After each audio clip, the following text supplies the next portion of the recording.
Selamat malam, para pendengar yang berani. Malam ini, saya akan membawa Anda ke sebuah kisah nyata yang terjadi di pedesaan Wonosobo tahun 1987. Kisah yang sampai sekarang masih dibisikkan penduduk setempat dengan suara gemetar. Apa yang akan saya ceritakan bukanlah dongeng pengantar tidur, melainkan peristiwa gelap yang mencengkeram desa Kalibeber selama berminggu-minggu. Bersiaplah, karena tidak semua hal yang mengawasi kita di malam hari adalah hal yang ingin kita lihat. Semua bermula dari Pak Harto, seorang penjaga sekolah yang tinggal seorang diri di rumah dinas di ujung desa.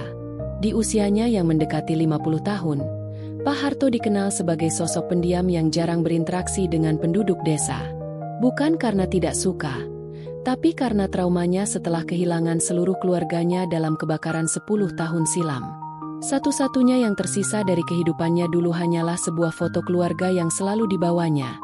Foto yang kelak akan menjadi awal dari teror mengerikan. Pada suatu malam berangin, Pak Harto kembali dari tugasnya mengunci gerbang sekolah. Langit begitu gelap, tidak ada bintang atau bulan yang menerangi jalan setapak menuju rumahnya. Namun, ada sesuatu yang aneh malam itu. Dari kejauhan, Pak Harto melihat cahaya lampu minyak di jendela rumahnya. Padahal ia yakin telah mematikan semua lampu sebelum pergi. Dengan langkah waspada, ia mendekati rumah. Apa yang ditemukannya di dalam rumah membuat darahnya berdesir. Semua perabotan masih pada tempatnya. Tidak ada tanda-tanda pencurian. Namun, foto keluarganya, satu-satunya harta berharga, telah dibalik menghadap ke dinding. Apakah ini ulah iseng anak-anak desa? Atau sesuatu yang lain? Malam itu, Pak Harto tidur dengan gelisah. Dan inilah awal dari mimpi buruk yang akan menghantui bukan hanya dirinya, tapi seluruh desa. Di tengah malam, ia terbangun oleh suara ketukan pelan di jendelanya. Tuk tuk tuk, berirama dan konstan. Ketika ia memberanikan diri menyibak tirai, apa yang dilihatnya membuat jantungnya seolah berhenti berdetak. Sebuah wajah menatapnya dari balik kaca. Wajah yang begitu familiar namun mengerikan. Wajah istrinya yang telah meninggal 10 tahun lalu. Sahabat pendengar, bayangkan perasaan Anda saat melihat wajah orang yang Anda cintai, yang telah lama meninggal, tiba-tiba. Sahabat pendengar, bayangkan perasaan Anda saat melihat wajah orang yang Anda cintai, yang telah lama meninggal, tiba-tiba muncul di jendela Anda. Wajah itu tidak terlihat damai seperti dalam foto. Kulit pucat kebiruan, mata kosong tanpa kehidupan, dan senyum kaku yang terlalu lebar untuk ukuran wajah manusia. Pak Harto tidak bisa bergerak. Tubuhnya membeku oleh ketakutan yang tak terlukiskan. Narator. Pagi harinya, Pak Harto menceritakan pengalamannya kepada kepala desa Kalibeber. Tentu saja, tidak ada yang benar-benar percaya. Mereka menganggapnya sebagai halusinasi atau mimpi buruk akibat trauma masa lalu. Mungkin Pak Harto terlalu lelah, kata mereka. Istirahat saja beberapa hari. Tapi apa yang terjadi selanjutnya tak bisa lagi dijelaskan sebagai sekadar halusinasi seorang penjaga sekolah tua. Malam berikutnya, bukan hanya Pak Harto yang melihat wajah di jendelanya. Keluarga Budi, yang tinggal tak jauh dari rumah dinas, juga mengalami hal serupa. Mereka melaporkan melihat wajah seorang anak kecil mengintip dari jendela kamar tidur mereka.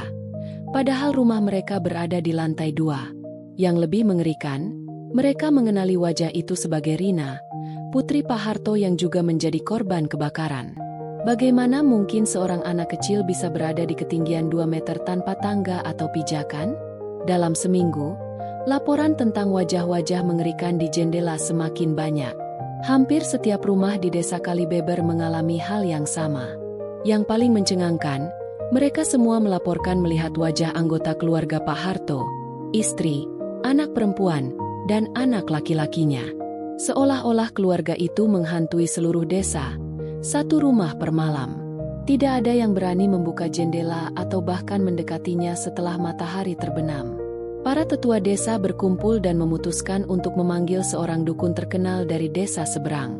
Mbah Karso, begitu ia dipanggil, adalah sosok spiritual yang dihormati. Setelah melakukan ritual dan menelusuri desa, Mbah Karso memberikan penjelasan yang membuat bulu kuduk merinding. Menurut Mbah Karso, Jiwa-jiwa keluarga Pak Harto tidak pernah tenang. Kebakaran yang menewaskan mereka bukanlah kecelakaan biasa. Ada energi gelap yang terlibat. Energi yang kini kembali untuk mencari sesuatu yang hilang. Ketika Mbah Karso memasuki rumah Pak Harto, ia langsung tertarik pada foto keluarga yang terbalik di dinding. Dengan tangan gemetar, ia membalik.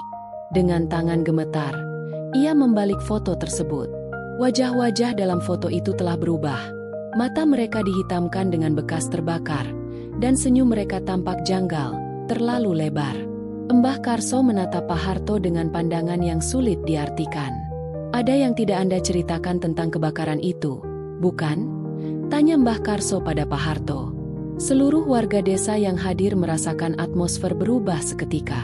Dingin mencekam, seolah-olah udara sendiri menahan napas menunggu jawaban.